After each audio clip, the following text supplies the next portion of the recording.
Your mind is racing, 1,000 thoughts, but she did.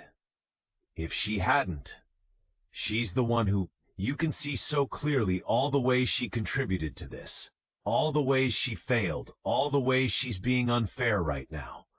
And you want to say it. You want her to acknowledge her part. You want the record to show that this isn't all your fault. But here's the truth that will either save you or destroy you in this moment. Nobody cares about your defense. Not her, not God, not anyone who could help you. The only thing that matters right now is what you did and what you will do differently. Most men defend? Yeah, but you? That's not fair because you're forgetting the time it takes two people to ruin a marriage. All of it's probably true. She probably did contribute. She probably does bear some responsibility. But here's what happens when you bring it up. You become Adam in the garden.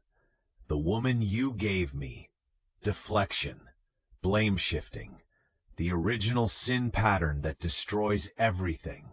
The moment you point at her, you lose all credibility, even if you're right, especially if you're right.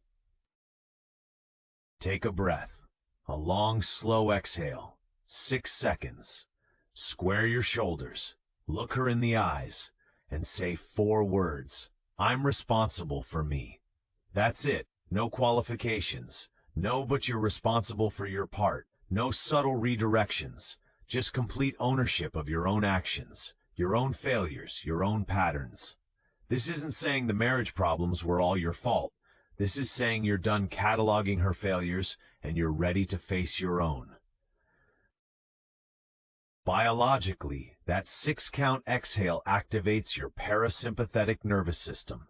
It's telling your brain, we're safe, we can think clearly.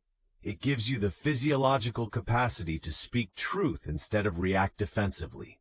Psychologically, blame shifting creates adversarial dynamics. It puts you on opposite teams.